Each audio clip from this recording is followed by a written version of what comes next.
Saludos a nuestros hermanos que nos miran por las redes sociales y por internet.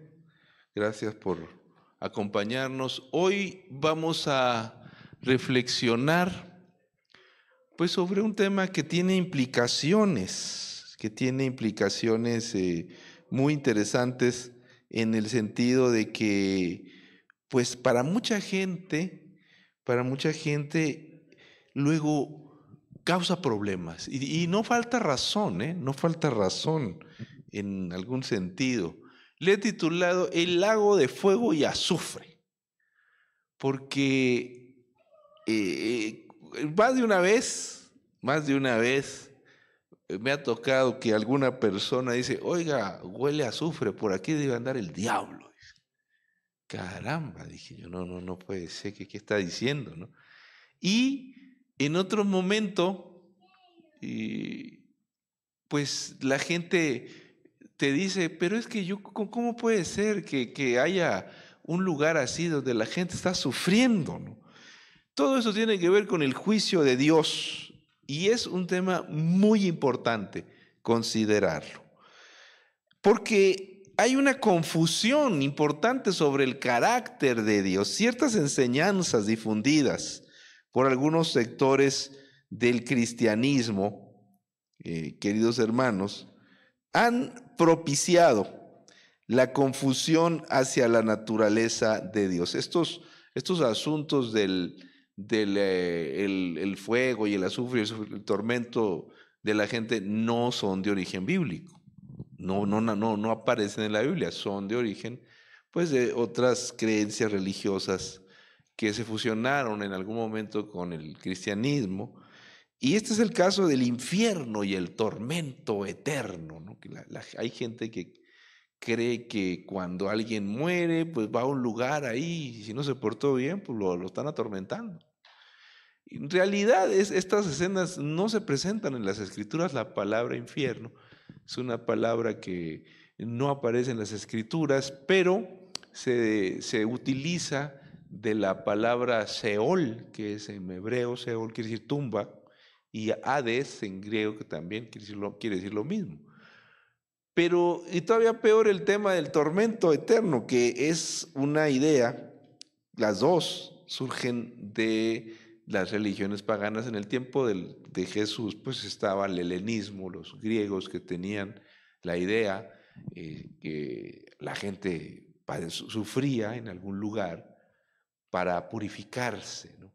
Y diferentes tipos. Yo creo que una de las obras más representativas de estas ideas se llama La Divina Comedia, de Dante Alighieri, que ahí puede uno leer pues unas descripciones. El hombre era muy bueno para escribir, pero tenía muy buena y mucha imaginación al respecto.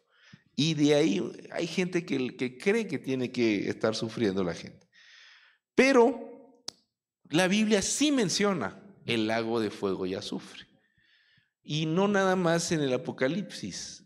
Vamos a ver qué quiere decir eso, qué trata de enseñarnos Dios y por qué aparecen en las Escrituras estos elementos, fuego y azufre. En las Escrituras el fuego y azufre son un elemento que se usa para ejecutar el juicio de Dios. Por ejemplo, el Salmo 11, 5 al 6 dice, Jehová prueba al justo, pero al malo y al que ama la violencia los repudia su alma. Sobre los malos hará llover calamidades. Y fíjese, fuego, azufre y viento abrasador serán la porción de su copa. Ahí menciona el fuego y azufre como un elemento para ejecutar el juicio de Dios. Y luego Isaías 30, 31 al 33 dice, porque Asiria, que hirió con vara, con la voz de Jehová será quebrantada. Cada golpe de la vara justiciera que descargue Jehová sobre él, será con panderos y con arpas, y en batalla tumultuosa peleará contra ellos. Porque el Tofet ya de tiempo está dispuesto y preparado para el rey. Foso profundo y ancho, con pira de fuego, aquí está el fuego y mucha leña, como torrente de azufre, lo encenderá. Otra vez los elementos hablando del rey de Asiria, porque a Isaías le tocó vivir en esa época, y dice, él va a ser destruido con fuego y azufre. Un versículo más, Isaías 34, 8 al 10. Porque es día de venganza de Jehová, año de retribuciones en el pleito de Sión. Sus arroyos se convertirán en brea, su polvo en azufre y su tierra en brea ardiente. No se apagará ni de día, de noche ni de día, sino que por siempre subirá su humo. De generación en generación quedará desolada y nunca jamás pasará nadie por allí. Hablando acerca de cómo Dios ejecutará su juicio. Y aquí aparece otro elemento interesante, la idea de que esa brea ardiente no se apaga. Ahora vamos a ver qué significa. Y dice Ezequiel 38, 21 y 23, en todos mis montes llamaré contra él a la espada, dice Jehová el Señor. La espada de cada cual estará contra su hermano. Yo litigaré contra él con peste y con sangre. Haré llover sobre él con sus tropas y sobre los muchos pueblos que están con él una lluvia impetuosa y piedras de granizo, fuego y azufre. A esto otra vez el elemento. Entonces seré engrandecido y santificado y seré conocido ante los ojos de muchas naciones y sabrán que yo soy Jehová. Es decir, los elementos fuego y azufre utilizados en el juicio de Dios, a través del cual el Señor dice, yo soy el juez, yo soy el Señor. ¿Dónde aparece también en la figura del fuego y azufre? Pues en la destrucción de Sodoma y Gomorra. Dice la Biblia que el antecedente del lago del fuego y azufre es la destrucción de Sodoma y Gomorra. Ahí Dios, dice Génesis 19, 24, Deuteronomio 29, 23 y Lucas 17, 28 al 29, que Dios hizo descender azufre y fuego.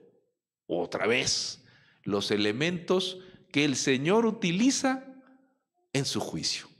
Entonces, ya tenemos un antecedente para qué se usan estos elementos en el resto de la Biblia. Hay una clave cuando uno va a interpretar las Escrituras. Cuando tú veas en la Biblia algún elemento, alguna figura, hay que buscar en dónde más aparece del resto de las Escrituras y para qué se le usa. De esa manera uno puede encontrar la razón de ser de esa figura o de ese elemento. La peor manera de interpretar las Escrituras es quedándose solo en un versículo. Como dicen por ahí algunos lectores curiosos de la Biblia, un texto sin contexto, pues es un pretexto. Así que mis queridos hermanos, mire cómo dice, hablando de Sodoma y Gomorra, Judas 1:7. También Sodoma y Gomorra y las ciudades vecinas, las cuales de la misma manera que aquellos, habiendo fornicado e ido en pos de vicios contra la naturaleza, fueron puestas, por ejemplo, sufriendo el castigo del fuego eterno. Aquí aparece un elemento, ¿se acuerda que ya había mencionado Isaías? Fuego que no se va a apagar, fuego eterno. Aquí tenemos una clave bien interesante. Ya había dicho la Biblia que sobre Sodoma y Gomorra descendió fuego y ¿qué más? Azufre. Judas le llama fuego eterno.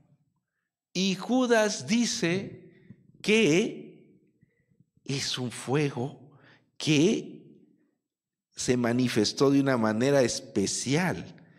Sufrieron el castigo del fuego eterno. La pregunta es, ¿Sodoma y Gomorra siguen ardiendo? No. Cuando la Biblia dice fuego eterno, no se refiere a la duración del fuego, sino a la naturaleza sagrada de ese fuego, a la naturaleza celestial de ese fuego que utiliza los elementos que ya mencionamos. Porque dice la Biblia, que Sodoma y Gomorra padecieron el fuego eterno. Pues esto quiere decir que estarían ardiendo todavía, pero no es así, porque el fuego eterno tiene que ver con el juicio de Dios, que usa los elementos azufre y fuego.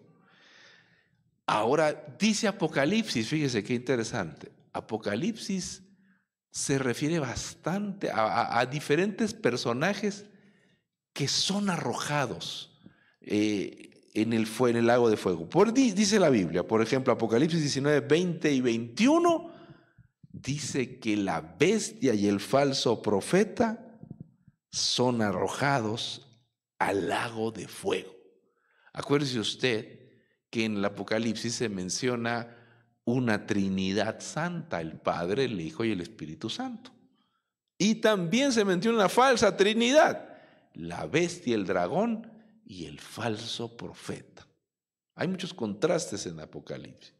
Pues ahí son arrojados en el lago de fuego y azufre. ¿Qué está queriendo decir la figura? Pues que reciben el juicio de Dios. Reciben el juicio de Dios. Segundo, ¿quién más es arrojado en el lago de fuego? Dice la Biblia, Apocalipsis 20:10, que el mismo Satanás es arrojado en el lago de fuego y azufre. Pero también en el lago de fuego y azufre es lanzada la muerte y la tumba. Ahí son lanzadas el juicio de Dios.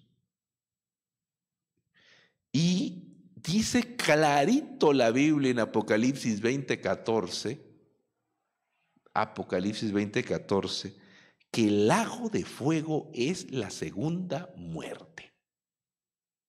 ¿Cómo que la segunda muerte? Pues ¿cuál es la primera entonces? Mire, la Biblia dice, le llama a la muerte. ¿Cómo le llama la Biblia a la muerte que los seres humanos padecemos? ¿Con qué la compara? Con un sueño. ¿Y del sueño cuántos despiertan? Todos, dice la Biblia. ¿A poco los malos también? También. Los buenos y los malos. Todo el mundo despierta del sueño. Pero dice la Biblia que los justos resucitan ¿cuándo? En ocasión de la venida de Jesús. La primera resurrección. Y los impíos resucitan ¿cuándo? Al final del periodo que se llama el milenio. Esa es la primera muerte. Entonces, ¿cuál es la segunda? La muerte eterna. De esa no se levanta nadie. Yo les pregunto a ustedes, ¿cuál muerte padeció Jesús? Entonces, ¿cuál muerte padeció Jesús? Pues la muerte eterna. Él no padeció el sueño. Por eso Satanás dijo, ya acabamos por Cristo. ¿Y cómo fue que resucitó? ¿Cómo fue que él derrotó la muerte eterna? Y se levantó. Se levantó de los muertos. El lago de fuego, dice la Biblia, y azufre es la segunda muerte. ¿Qué quiere decir eso?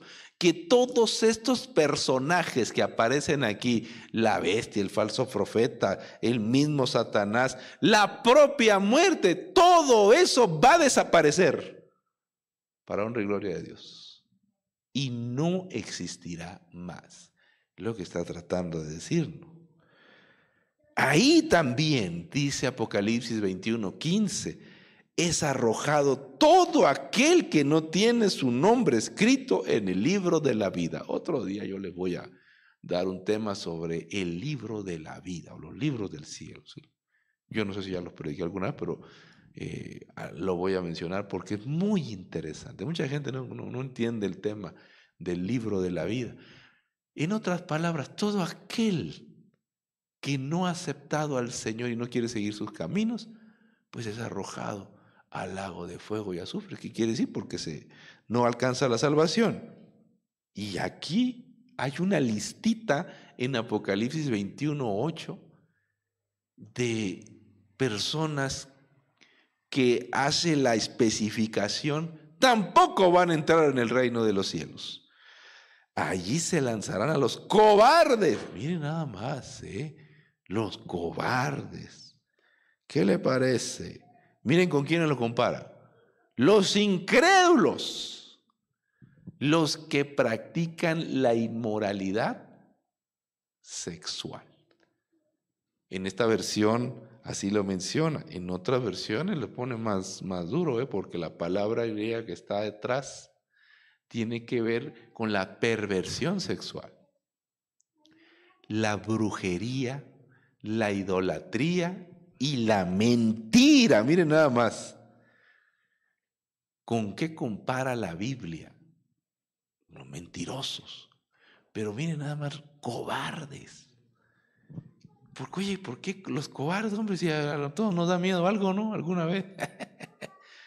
¿A qué cobardía se está refiriendo ahí la palabra de Dios? Hoy no voy a hablar de eso, otro día le comento, porque la lista es bien interesante. El punto es, queridos presentes, que el Señor está diciendo que aquellos que no confían en Dios, aquellos que no han creído en Dios y cuyas vidas se han alejado de Él, pues también serán arrojados en el lago de fuego y azufre. Un día, un hermano me llevó a Los Azufres, Michoacán. No sé si ustedes han conocido el estado de Michoacán, es precioso, ¿eh? Lamentablemente hoy está tomado por unos bandidos, una parte de él, pero alguna vez un hermano muy querido me llevó, así se llama Los Azufres, Michoacán, yo no conocía, y fui, y es una zona donde hay, por toda la región de ese lugar, hay aguas termales, pues con el agua caliente, y hay zonas donde el agua está más caliente que en otra. Ese día, ¿en qué cree que pensé? Pues en el lago de azufre de la Biblia, dije yo. Y ahí paradito frente al lago, porque hay muchos lagos, no nada más es uno. ¿Por qué la Biblia utilizará esta figura, lago de azufre? Y mirando el lago, ahí fue donde pues caí en cuenta que es una figura de purificación. Ahí en el lago no había basura, porque el lago, el azufre, tiene la función de depurar, de destruir las impurezas. El azufre destruye las impurezas. No hay basura ni suciedad. Está caliente. Hay algunas partes que están más calientes que otras. La gente dice que es curativo. Pues yo me eché mi clavado y la verdad que se siente muy bien. El tema es que es una figura de purificación. Y cuando la Biblia dice que allí estará el lago de fuego y azufre, y ahí serán arrojados los enemigos de Dios, quienes se han rebelado contra Dios, ¿qué nos está queriendo decir? Que el pecado será completamente erradicado del universo entero. Que no habrá más huella del pecado en este mundo. Ni siquiera habrá señales de que un día existió el mal en nuestro mundo. Ni siquiera habrá señales de eso. Y todo será purificado para bienestar de los salvados y el universo celestial. Ahí está la figura del lago. Ahí está la figura del lago. El juicio de Dios y la purificación del mal de un mundo que soportó la presencia del pecado durante más de 6,000 años. Dice la Biblia que la bestia y el falso profeta son arrojados. Ay, ¿qué significa eso? Significa que el pecado no existirá más. Porque como ocurre en un lago de azufre, en el momento que cae una impureza, desaparece. ¿Qué quiere decir? No más pecado en el futuro. El lago es una figura de purificación. Y con esto viene automáticamente algunas conclusiones, algunas inferencias. El tormento eterno. ¿Por qué no hay tormento eterno? A partir de lo que acabamos de decir. En muchas ocasiones yo he escuchado este tema del tormento eterno. Pero déjenme decirles que yo soy un enamorado del arte. No soy experto en arte, ni mucho menos. Pero me encanta la pintura, sobre todo la que tiene que ver con la expresión de la naturaleza humana. Y durante mi estancia en Europa, yo iba en los veranos, casi todos los domingos, al Museo del Prado, a la hora que es gratis. De 5 a 7 por ahí es gratis. Así que si vas para allá, a Madrid, recuerda, a esa hora es gratis. Nada más que hay que hacer cola, ¿eh?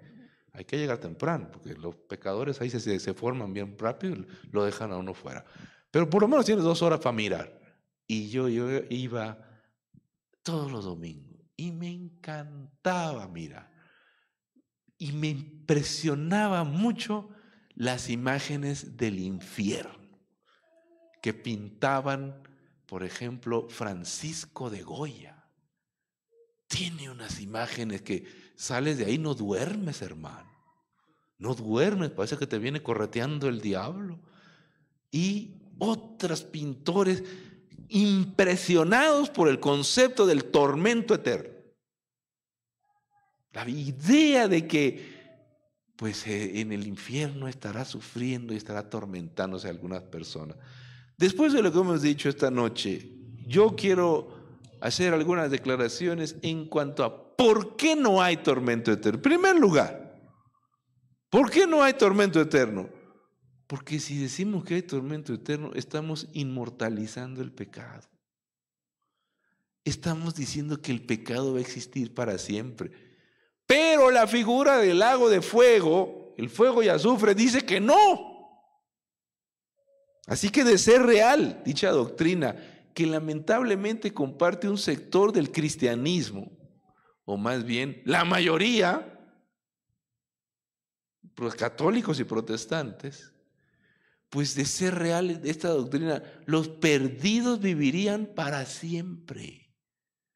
Lo que es contrario al testimonio de la Biblia. Y no solo los perdidos, el mismo diablo. Y los enemigos de Dios los estamos inmortalizando. Estamos diciendo que nunca se van a ir, que nunca van a cambiar, que nunca van a ser depurados, que este mundo siempre, este universo siempre va a tener una mancha de maldad. No puede ser. Segunda conclusión, segunda implicación.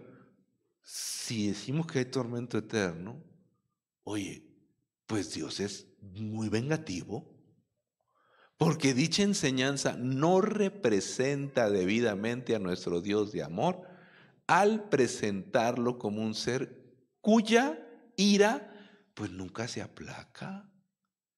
Oye, Señor, ya bájale. Ya sufrió 50 años. ¿Y cuánto le falta? Eternidad. Pues ¿qué clase de Dios es ese? Un Dios vengativo, injusto. ¿Usted recuerda alguna figura donde Jesús aparece como juez? Y aparece como un juez misericordioso. ¿Cuál escena recuerda usted? ¿Se acuerda de la escena de la mujer que la pillaron en el acto mismo del adulterio? Estaba desnuda, y de los cabellos se la arrojaron a Jesús y ahí la pobre mujer temblando. Y le dijeron, a ver, en la Biblia dice, en la Torá dice que esta mujer merece ser apedreada porque ha sido pillada en el acto mismo del adulterio. ¿Tú qué dices? Juzga, juez. Y entonces dice la Biblia que Jesús empezó a escribir sobre la tierra. Dice el deseado de todas las gentes que Jesús empezó a escribir los pecados de ellos. Y cuando se empezaron acercando, ¡ah! Mira nomás, aquí dice que me clavé un dinero del santuario y ya me voy. Y se acercó otro y ya me atraparon aquí, dice que yo ando con otra mujer que no es mi esposa, ya me voy. Y se fueron yendo uno por uno. Y entonces el juez le pregunta, mujer, ¿dónde están los que te acusaban? Esa es la función del juez. Se han ido, Señor. Y entonces esas palabras extraordinarias. ¿Qué cosa dijo? Ni yo te condeno. Vete y no peques más. Ese es el Dios, el juez misericordioso que tú y yo tenemos. No el vengativo el tormento eterno. ¿Qué es eso? ¿Qué es eso? Número 3. ¿Qué otra implicación? Pues que Dios es cruel. Porque no puede armonizar con la imagen de la Biblia, que la Biblia nos representa de un Dios bondadoso. Oye, cuánta crueldad, cuánta hazaña para hacer sufrir a la gente. El libro La Divina Comedia, se presentan unas escenas donde la gente está sufriendo y la gente está padeciendo. La gente grita de dolor. ¡Cuánta crueldad! No puede ser el Dios de amor de la Biblia. Otro elemento, pues un conflicto filial. Porque de ser verdadera tal doctrina, los redimidos al tener una participación en el juicio final, pues imagínate, tú vas a estar allá en el reino de los cielos gozando y allá atrás mirando a tu hermano o a tu primo o a tu mamá que está sufriendo. ¿Y dónde está tu mamá? Allá abajo está sufriendo, está quemándose. ¿Cómo puede ser eso? Es decir, es impensable. Por otro lado, conlleva un castigo injusto. Oye, pues si yo viví 60 años y 60 años me porté mal, ¿cuánto tiempo es lo justo que yo sufra? Pues 60, ¿no? Pero ¿por qué voy a sufrir por la eternidad? Si nada más fui malo 60. Oye, cuánta injusticia. No, ahora vas a sufrir por la eternidad. Como que no es muy justo el Señor, ¿no? De ser cierta estas ideas. Número 6, la sombra de maldad. Porque si fuera real, el tormento eterno ensombrecería para siempre la felicidad de los redimidos. Siempre habría un lugar, ay, están sufriendo, están gritando. Imagínate que los redimidos dijeran, se lo merecen. No, ¿qué es eso, hermano? ¿De qué estamos hablando? No podemos acomodar estas ideas con el Dios de las Escrituras. Y por supuesto sería una mancha perpetua, porque un tormento eterno haría que la presencia continua de la tragedia del pecado manchara para siempre el universo de Dios. El pecado estaría siempre presente en la mente de los seres celestiales, siempre presente de los redimidos, de los salvos. Nunca se quitaría de la presencia de ellos. Y por supuesto, sería un símbolo de deshonra, porque un tormento eterno deshonra el carácter de Dios y lo convierte en un monstruoso agente de Satanás. De ninguna manera puede ser cierta la idea de que están sufriendo, ahí están llorando, están siendo lastimados. Esas acciones son propias de Satanás y de sus agentes, pero no de Dios, mis queridos presentes. No podemos nosotros confundir eso. Al contrario, el lago de fuego y azufre nos recuerda que el pecado no existirá más, que este mundo será depurado y que la victoria final pertenecerá al Señor, porque es el juez justo que en su momento ejecutará su juicio. Hoy nosotros clamamos y nos preguntamos, Señor, ¿por qué? ¿Por qué tardas? ¿Por qué no has venido ya? El lago de fuego y azufre nos recuerda que el Señor ejecutará su juicio. Que esos elementos en el pasado se usaron para el juicio de Dios. En el futuro, pues el Señor vendrá en las nubes de los cielos y ejecutará su juicio. Y la salvación que hoy nos es ofrecida a todos seguirá disponible hasta que el Señor pues diga que el tiempo de gracia se ha terminado. Ojalá que nosotros no olvidemos esto. La enseñanza del tormento eterno ha tenido resultados terribles. Porque hay mucha gente que se ha apartado de Dios en el mundo cristiano precisamente por esas ideas. Y uno de los grandes argumentos del ateísmo es este precisamente. ¿Cómo vamos a creer en un tormento eterno? Y elementos que yo he citado, ellos lo dicen. ¿Cómo vamos a decir, cómo vamos a aceptar de un Dios de amor si le encanta torturar a la gente?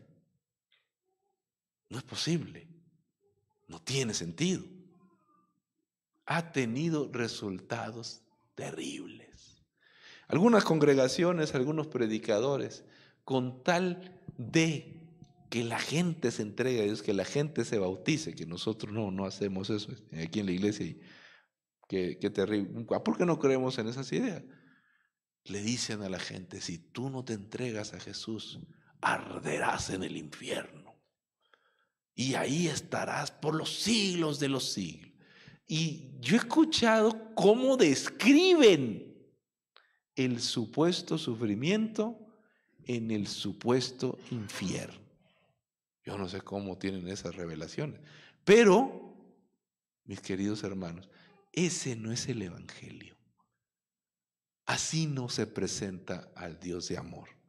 Ojalá que esta noche nosotros recordemos que creemos en un Dios de amor, un Dios justo, que ejecutará su juicio muy pronto y que cada uno de nosotros hoy tiene la oportunidad de estar a su lado. Y la gran verdad del lago de fuego y azufre es que el pecado, los pecadores y el originador del pecado se terminarán un día. Que Dios los bendiga en esta noche y que nosotros podamos guardar esa esperanza en nuestros corazones.